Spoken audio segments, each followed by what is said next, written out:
Gale nearly got a flick on that. Can he put it into the path of Latterline? He's thinking about going himself. Latterline and Latterline! Oh, that's a wonderful goal! They want to Benjamin. Just holding off him. Benjamin twisting, turning, that's it! It's Liam Henderson to deliver. David Gray has scored.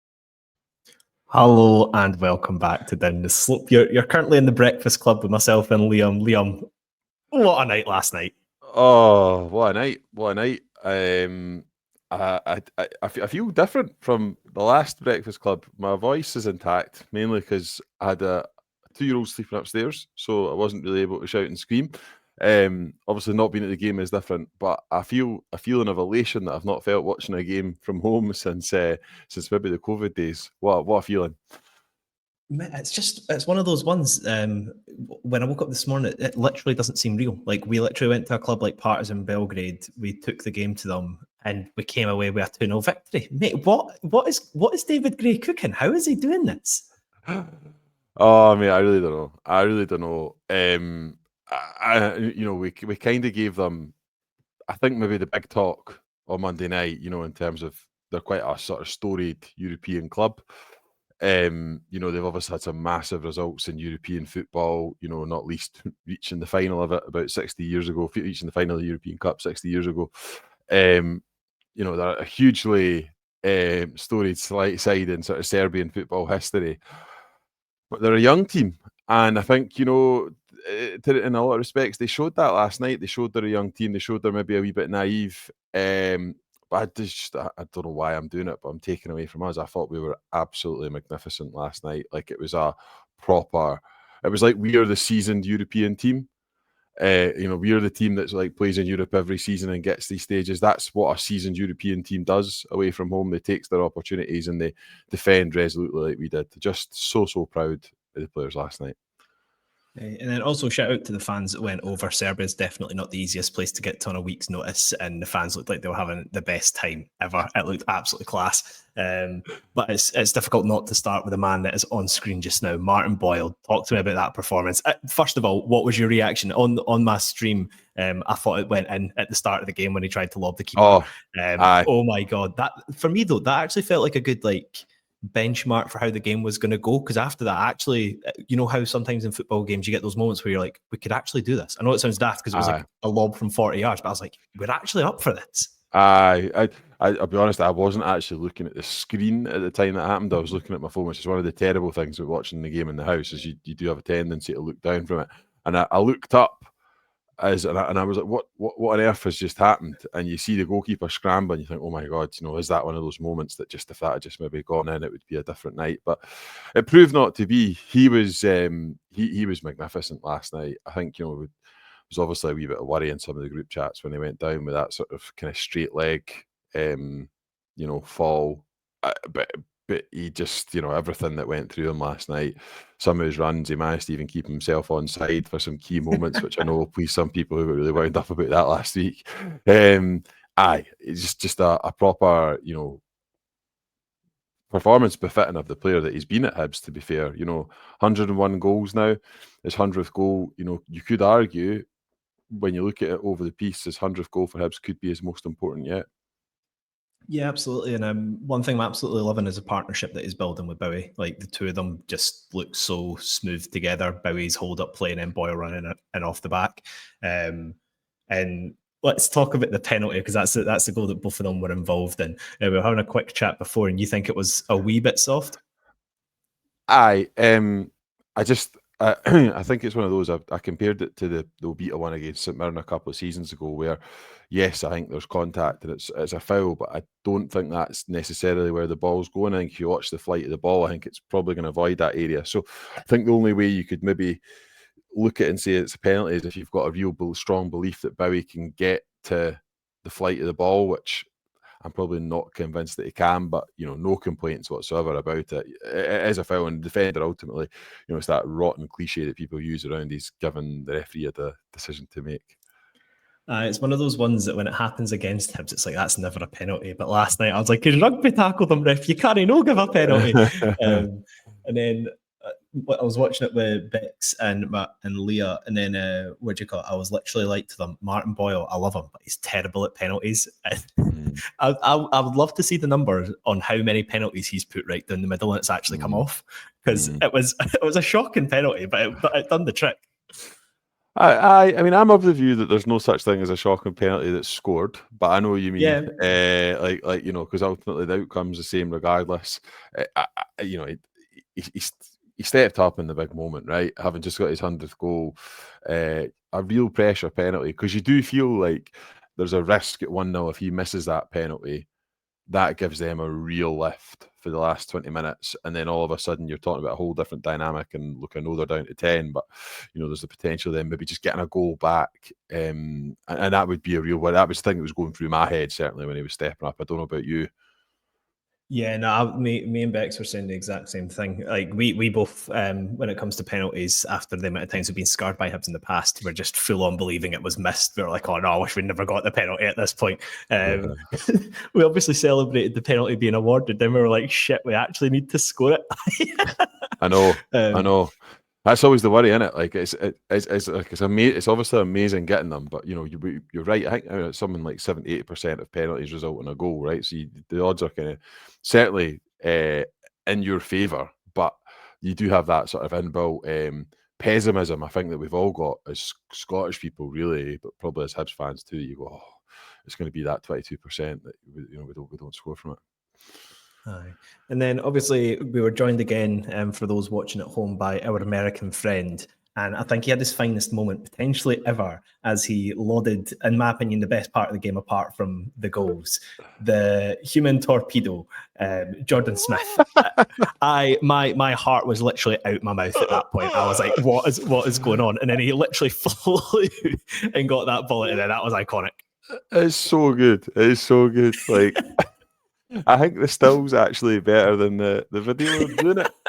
It just looks like such a raj thing. Like, try to think of those like really madcap goalkeepers. Like, I suppose Fabian Barthez would probably fall into that thing of like, those goalkeepers that would just, because they'd get bored, they would do something absolutely bonkers at some stage of the game just because they were just, a bit of an eccentric character and essentially just were like, I need to do something just to make this interesting. But Jordan Smith's just not that guy at all. Yeah, so it's really, really weird, like out of character moment. He had I think in the game last night, he had a few sort of, there weren't mistakes, but just like a few shaky moments maybe, which is, totally understandable. Playing in 30,000, fairly hostile atmosphere is probably some very different to anything he's experienced. Well, I think we can say categorically, it's different to anything he's experienced in his career before, right? But that moment was just brilliant, and it was such a good pressure reliever as well. Yeah, no, definitely. And I don't know if you were in the same boat, but towards the end of the game, after Ellie Yuan came on, for literally no reason, he done like a bit of skill. And me and Bex, like, you could literally, like, we would have burst if like there was that much tension, and we both started wetting ourselves laughing. It was just so stupid. But sometimes you need that to just like calm everybody down.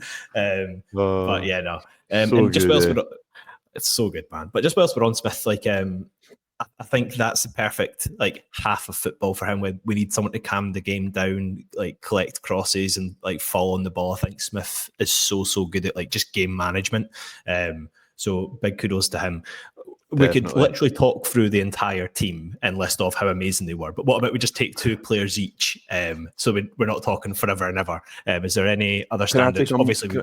Can I take a moment first and then go into players? I think, a really pivotal moment in the game, just in terms of it essentially involved really a 2-goal swing, is Rocky Bashiri's block. Like that. It's just like, it's that cliched thing around, defenders and, putting their bodies on the line and, being in the right place at the right moment. But I just think it's just an absolutely monumentally big point of the game that he makes that block. He just gets himself in a very, very good position, to be fair, from a body shape perspective, keeps his hands out the way, because I know that was one thing the commentator said. I did, and my initial reaction is it didn't come off hand, but when the commentator says it, I was like, oh fuck, is it maybe Collins' hand? And then Chris Cadden, just on the follow-up as well, gets to sort of side his body onto it. I just think seeing the context of a massive European game like that, those are the moments that make a difference. We used to hear all that chat, about fine margins here and there. That's a moment that's really pivotal in deciding the the game, and what a play. What a play. But I know, happy to hear which players do you want to call out specifically. Well, since you started with him, I'll go on about Rocky again. I literally mention him every podcast to the extent I can no longer say he's not getting the credit he's due, because I'm trying to give him enough credit for the world. I just think Rocky Bashiri is on a ridiculous streak of great performances in a row. I thought he was just monstrous yesterday. And that one moment that you're saying there, fully agreed. Like, that just sums Rocky up. Like, he doesn't care. As long as the ball doesn't go in the back of the net, he will literally break himself to make sure that ball doesn't go in. I just thought that, like, I just feel so proud of him as well. Like, he's literally went from being hammered by most of the fan base to now being, like, potentially the best player at the club on current form. I know that sounds daft, but he has been that good. So yeah, for me, I just think Rocky's absolutely fantastic. And then another one, it was only half a game, and I think Gray definitely made the right choice just because of how card friendly the ref was. But I thought Josh Mulligan was so good in the first half. The way he carries the ball and the way he just kind of relieves pressure off the team. I just think he's going to be such a key player. Because when we brought him in, I thought he was going to be like a rotational option. He was going to kind of be like that fourth man that would get a lot of minutes. But he's definitely shut me up so far. And he's looking like he's going to be a very good player for Hibs. I think they're both really good shouts. He had that one run, Mulligan, didn't he? Sort of midway through the first half, where he picked up and sort of like this right back area, and then just carries it. He didn't really carry it by anyone, but just carried it into the space for 40 yards, and the whole pitch sort of opened up in front of him. I've been very, very impressed with him so far. I think it was a very good shout from Craig in terms of when we were looking at players we could potentially bring in. I think he was quite hot on him towards the end of last season. I think he's been magnificent. I mean, there's so many you could pick from. There's obvious ones in terms of Boyle, Bowie, and Bashiri, the three Bs, who were all brilliant. But I think to go maybe a wee bit more, I wouldn't say left field, because there was lots of good performances last night, but I just thought Jamie McGrath's calmness in possession last night at points. I think, the temptation, and I think maybe what a lot of people assumed going into the Michelin games, is that we would play Campbell in that position for his energy and for his ability to win balls in the air, for what he'd give us sort of off the ball in terms of possession. But I think we've seen with McGrath coming into the team the importance of having a guy who can take it quite far away from his own goal, who'll look to find passes, in key moments. And I don't think necessarily everything's always come off for him over the course of the 3 European games. But I think his quality showed again last night. I just think he's a player who's in the prime years of his career, who, let's be honest, is probably playing at the best level he's played at in his career now as well. I just think he's been very good so far. Yeah, no, definitely. And he had that moment with the free kick as well. It's another one of those ones, just because you've got the green tinted specs on, you're thinking, oh my God, it's a goal. And then when you see the replay, it was quite a comfortable save for the keeper. It's still a good free kick. I think his set pieces is something that I knew he was a great penalty taker, but I didn't quite realise how good he was at corners and free kicks. So I think he is going to be like a really good asset. As I say, when we get Nicky Cadden firing as well, we're just going to have so many. Every time it's a dead ball, the opposition is going to be shiting themselves. Like, it just looks so good in those situations. Means you've got options both sides as well, the right and the left footer, which I think always helps. I'm really excited about Nicky Cadden and actually Joe Newell as well, getting back to fitness and adding a bit more sort of competition into the team, because I did think that was one thing last night that was kind of obvious. Once Gray had made the fourth sub, and I know the fourth sub comes pretty late, you're sort of looking at the rest of the bench going, well, there's Killie, but it's still very, very early for him, and then the rest of them are probably young guys, or guys that maybe you wouldn't like. No one's going to get excited about seeing Grant Hanley come off the bench. Like that's very much a signal. If you bring Grant Hanley on for the last 10, that's like, well, we're going to shore it up a wee bit here. So, I think it will be good, and maybe a wee bit of activity still to come from us in the window as well. But I think the players that were available to him did brilliantly, and I think the other person that we should definitely shout out is David Gray. Just again, on the big occasion, his team delivers, and he is now putting together, you'd have to say, a bit of a case of, Hibs managers of the past have had that sort of tag of not being able to deliver on the big occasion. I think David Gray's maybe, in some respects, the opposite. His teams are delivering time and again on the big occasion over the course of last season and this season. Yeah, no, definitely. Like as we all know, it's well documented on the pod. I'd had him written off by November. I think this time last year, we'd been beaten by Celtic Hearts. We were about to get papped at the League Cup. Things were just looking really grim. The club stuck by, also fair play for that. And then Gray's just been fantastic. Like you look at the likes of like Levitt, Rocky, who most people had written off, and now they're a couple of the best players at the club. And it's a good thing as well, I think, at the moment, just a random one. If we were to sign Triantis, I don't think Gray starts him for the foreseeable. I think that he'd have to earn his way back in. I think that midfield three we've got just have gelled together so brilliantly. I think the system that we've got, it feels like a proper Hibs system. Every time I think of the good times, it's always kind of that three at the back and kind of build from there. It's funny, yeah. It just seems to work for us, eh? I think Mowbray's team's the only exception to that in my lifetime, really. And obviously the cup winning team under Collins, which was pretty short lived, but because you think about McLeish, that was 3-5-2, Lennon, it was 3-5-2. And it is a bit, in some respects, a wee bit of a throwback.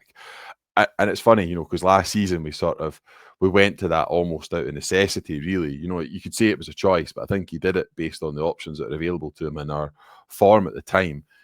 But not only did it fit the system well last year, the indications are this season, even though there's been some changes to the squad, it still feels like a really good fit, which I think in part is definitely the system, but I also think in part it's a huge amount has to go to the environment that David Gray's created. He's created an environment where guys don't just come in and just immediately come into the team and start. They have to earn their place, as you rightly point out, in the team. They have to, demonstrate over a period of time that their performances are at a level that they're deserving of a place ultimately in the side. But then guys who maybe were much maligned or unfancied, like Rocky Bashiri, potentially even you could make that argument about Jordan Smith, they keep their place as long as they're performing. And I think that's just as important as people earning their place who are coming new into the side, if that makes sense. Yeah, no, absolutely. Like it's a sign of how good the team is at the moment that we broke our transfer record, and the guy can hardly get minutes after joining the club. Like, I'm not saying that's a bad thing. I think if he gets his time, which I'm sure will come at some point this season, he'll prove it. But we're in a position that we don't need to just throw players in for the sake of it. This time last year, we were scrambling to try and get players ready and in the squad. Totally. So we're just in such a good position. So definitely kudos to the recruitment team, kudos to Gray. And it's just good being happy. Like, consistently, we're talking about Hibs, and consistently, like, I'm buzzing to talk about Hibs as much as possible at the moment. You know what I mean? It's so good. It's so good. It's so enjoyable right now. Like, we're backing it up on the pitch as well. Like, and I think that's the really good thing. It's just a really enjoyable period. In the middle of sort of going to and from Skyscanner last night to sort flights for where we might potentially be going in the next round. One of my mates just dropped in a random message, and he's no type person to say this thing, but he said it's just such a good time to be a Hibs fan now. And I think that's very much reflective of where things are at in the fan base, and you see the togetherness. I've not been lucky enough yet to go on one of the European trips, but you see the sort of togetherness in the town squares, and these are things that create memories for people, but they also create a real feeling of solidarity and togetherness, which I don't think can go underlined too much, because I think that then makes people more likely to stick with the players and stick with the teams when things get maybe a wee bit more difficult at other stages of the season. Because let's be honest, we're Hibs, right? So we will go through a difficult spell at some point in the season. At some point, the legs from Europe will catch up on us. It might be this weekend. It might be in a few weekends' time. I think, I don't know what you thought last night about the pitch, by the way. Oh, I'll talk about that pitch, because I was going to talk about the heaviness of it. But being honest, I think for that standard of football, that is like ratio wise, for like standard of football to pitch, that's the worst pitch I've ever seen. It's absolutely no reason that a club of that size, unless have they got financial difficulties or something? I was literally shocked at how bad that pitch was. It was disgustingly bad. Aye, so I think the sort of the thing behind playing all the younger players is I think they have run into some challenges financially recently, and I don't honestly, can't back that up with anything other than the fact that they had 8 players under the age of 22 playing last night. But it's a part of the world, obviously, where you see it was like 26, 27 degrees last night. Like, they get plenty of sun, so that should, in essence, make the pitch, as long as it's regularly watered and maintained and looked after. No, I'm not an expert groundkeeper by any by any estimation, but my dad was, and he used to say the best thing that they can have is, essentially a climate that's kind to the pitch, which it is. So very, very surprised to see it in that sort of nick. Yeah, and like the main concern for me was obviously the Boyle moment on a decent football pitch. That doesn't happen. And then, the shot that Smith, he got it away, so it wasn't a goal. That's the main thing. But Totally. the slip from O'Hora, again, don't think that happens. And then it was like a bloody slip and slide. But that's a nice segue to next week. With that in mind, I think on a decent football pitch, I think we completely control the game. I think it was really difficult to do. They seemed to be passing it about quite nicely. I think their studs must have been a bit longer because they were seeming to manage to stay on their feet a bit better. So I think at Easter Road, I think we'll be really good next week. Yeah, I think so. Look, I do think it's going to be maybe a bit more difficult than people think. I think the assumption is obviously because we've won the game over there that we'll just have too much for them at Easter Road. I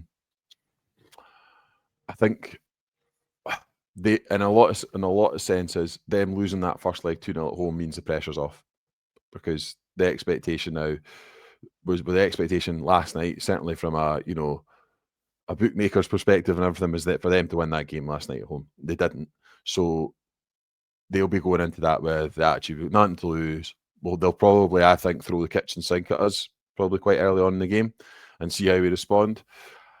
I just hope that we've got another packed out Easter Road like we did last Thursday, and the fans get with the team. I'm pretty sure we will do based on the result last night, but get with the team, really back the players, and we just do another job like we did last night, a thoroughly professional job on them. That would be lovely to see.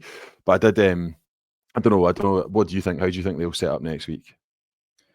I think you've got to go for it. I think they're one of these teams that their reputation kind of dictates the fact that they have to compete in Europe. I think last year the commentator was saying that they went from Champions League to knocked out before group stage. So from their point of view, they can't really go back to back doing that. So I definitely don't think it's going to be a walk in the park. I think they are going to come to play and kind of attack us. But I just think being that young and going to a stadium that's hopefully got 20,000 Hibs fans there, or 18,000, whatever, I just think it's going to be a really tricky task for the best of teams, never mind a bunch of teenagers. So for me, that's the main thing that gives me confidence. I just think you kind of build mentality over your career, and they've not really had the chance to do that yet. So yeah, I think they'll play at us because they have to. But I think that Gray will be smart enough to be able to find a way to keep them at bay. Just to highlight, I suppose, the challenge that awaits next week. So in recent years, just a few teams off the bat, they've beat away from home in Europe in recent years. So they've beaten AZ Alkmaar, they've beaten FC Köln away from home, they've beaten Sparta Prague away from home, and Videoton. So they're not. I know we have that thing we said last week about them being a really good team at home. They are also very capable of taking a scalp away from home. But that's just a flavour of the sort of good teams that have beaten a European group stage competition in recent years, which I think indicates, and Augsburg as well. Sorry, was the other team I forgot to mention for Germany. So they are capable of going away from home and getting a result, as much as they're a good home team. I know this is maybe a slightly different edition with them being younger, but I think it just highlights the need for caution again next week, because I think a lot of people maybe on the basis of last night will be talking about going and throwing everything at it on Thursday night. I actually think a similar-ish approach to the game against Michelin might be more prudent. Right. And then we've obviously got one game on Sunday we can touch on quickly. Hopefully, again, it's a good opportunity. Hibs just turned 150. Happy birthday to the big men. So first home game since that. I think it'll hopefully be a really nice day on Sunday. Any changes you'd expect? And I know we're not going to do a full preview, but just if you're expecting any tweaks, we can mention that. I think if Nicky Cadden would be available and him to come in for Obita, maybe feels a bit too soon to throw him in after an injury of the nature he's had. Just Obita's, I'm conscious, feels like Obita's probably played every minute so far. Yeah. Pretty big ask, I would say.